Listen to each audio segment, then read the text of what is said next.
नमस्कार. आम्ही डॉक्टर शरदचंद्र पवार कृषी महाविद्यालय बारामती येथील चतुर्थ वर्षातील विद्यार्थी ग्रामीण कृषी कार्यानुभव कार्यक्रमाअंतर्गत कोराळे या गावामध्ये आलो आहे. तर आज आपण भेट देणार आहोत एका यशस्वी दूध व्यवसायक विश्वकर्मा डेअरी यांचे संस्थापक तुषार कदम यांना. तर चला जाणून घेऊया यांची यशोगाथा. नमस्कार दादा, आमचे काही प्रश्न होते तुमच्या व्यवसायाबद्दल. तर आपलं नाव काय आणि आपण कुठून आला आहात? माझं नाव तुषार नानासो कदम. माझे गाव आहे कापशी, तालुका फलटण, जिल्हा सातारा. येथे माझा विश्वामृत मिल्क अँड मिल्क प्रोडक्ट्स या नावाने छोटासा मिनी प्लांट आहे. दुग्ध व्यवसाय हा जे आहे हे तुम्हाला सुरू करण्याची प्रेरणा कुठून मिळाली? ऍक्च्युली दूध संकलन मी 2014 साली चालू केलं होतं. ते दूध संकलन चालू करता करता माझ्या गायी होत्या. त्याच्यानंतर माझ्या गायी असताना ह्या दुधाचं आपण काहीतरी करूया अशा उद्देश माझ्या पहिल्यापासून डोक्यात होता. त्याचबरोबर मी फलटणला जाताना एक फरतरवाडी एक गाव आहे, तिथे कृष्णराज डेअरी म्हणून एक छोटासा प्लांट, ते आमचे एक मित्र आहेत त्यांनी केला होता. तो प्लांट मला खूप आवडला. त्याच्यानंतर मी पण ठरवलं की आपण काहीतरी करूया आणि त्यांची मग त्यानंतर प्रेरणा घेऊन मी तो 2017 साली ह्या व्यवसायात उतरायचं ठरवलं. ओके. नमस्कार भैया.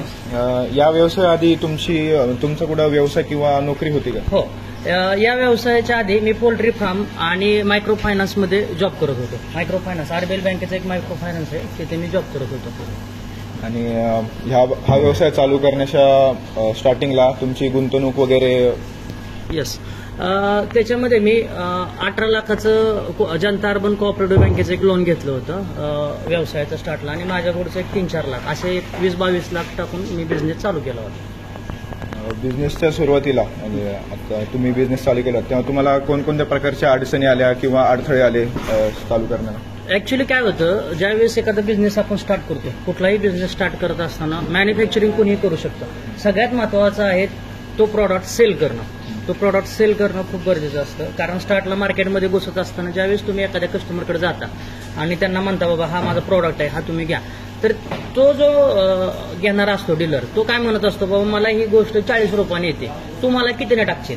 ऍक्च्युली त्याला येत असते 42 रुपये, तो सांगत असतो मला 40 नाही, मग त्याला अपेक्षा असते 40ची.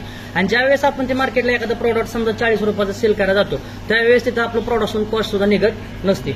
अशा बेसिसवर सगळ्यात पहिल्यांदा बिझनेस चालू करत असताना माझ्या अनुभवातून मी सांगतो की सगळ्यात पहिल्यांदा तुम्ही कामगार कमीत कमी आणि इन्फ्रास्ट्रक्चरवर कमीत कमी खर्च करता आधी मार्केटला तुमचं प्रॉडक्ट रन करणं खूप गरजेचं असतं. त्याच्यानंतर ना म्हणजे मॅन्युफॅक्चरिंग कॉस्ट जेवढी कमी येईल तेवढं तुम्हाला मार्केटला एखादा प्रॉडक्ट रन करताना सोपं जातं.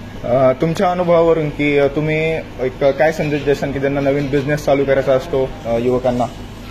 येस, आता बरेचशीच मुलं बिझनेसमध्ये उतरण्याच्या विचारात आहेत. आपल्याकडं नोकऱ्या तर आहेत, त्याचबरोबर आपण विकसनशील देश आहोत, त्याच्यामुळे आपल्याला चान्स आहे बऱ्यापैकी बिझनेसमध्ये एखाद्या बिझनेस वाढवायचा. ह्याच्यामध्ये नवीन मुलांचा काय विषय होतो, काय प्रॉब्लेम असतो ते सांगतो. ग्राउंड लेवलला म्हणजे गाव पातळीवर मी तुम्हाला एक गोष्ट सांगतो की नवीन मुलं बिझनेसमध्ये उतरल्यानंतर जबाबदारी घेऊन उतरत नाहीत. सगळ्यात महत्वाची जबाबदारी, एखादी गोष्ट जबाबदारीनं, म्हणजे एखादा समजा आता एखाद्यानं समजा ठरवलं चला दुग्ध व्यवसाय करायचा, दुग्ध व्यवसायामध्ये गाया आणल्या, 4-5 गाया आणल्या आणि त्या गाया त्यांनी तिथे ठेवल्या आणि सांगितलं की बाबा आई वडिलांना काम सांग, ह्याला काम सांग, हा बाहेर फिर, तर ह्या गोष्टी चालत नाहीत. एखादा बिझनेस स्वतः जबाबदारीनं उतरून, जबाबदारीने त्यामध्ये उतरून, त्यामध्ये 100% झोकून देऊन बिझनेस केला तर 100% कुठलाही बिझनेस यशस्वी होतो. दुग्ध व्यवसायामध्ये काही लोक यशस्वी होतात, काही लोक अयशस्वी होतात. अयशस्वी होण्यासाठी त्यांचं मॅनेजमेंट, त्यांचं नियोजन चुकलेलं असतं आणि ती लोक जबाबदारी दुसऱ्यावर ढकलतात. तर जबाबदारी घेऊन कुठलंही काम केल्यानंतर कुठलाही बिझनेस अयशस्वी होत नाही. कुठल्याही बिझनेसमध्ये जबाबदारी घेऊन काम करायला लागतं. जिद्द चिकाटी तर लागतेच, लवचिकता लागते. कुठं चेंजेस करायचं, कुठं समजा आपण कुठं लिकेजेस आहेत, कुठं लॉसेस आहेत, ते लॉसेस थांबवून कुठं आहेत ते नियोजन करून त्यानुसार पुढे होऊन काम करावं लागतं. दुसऱ्यावरती काम ढकलून बिझनेस होत नाही. ग्राउंड लेवलला उतरून स्वतःहून आधी त्याचा बारकाईने अभ्यास करून मग त्याच्यानंतर तुम्ही तो बिझनेस एक्सपांड करू शकता. धन्यवाद दादा, तुम्ही आमचे बरेच प्रश्न क्लिअर केला. तुमचा वेळ दिल्याबद्दल धन्यवाद. थँक्यू.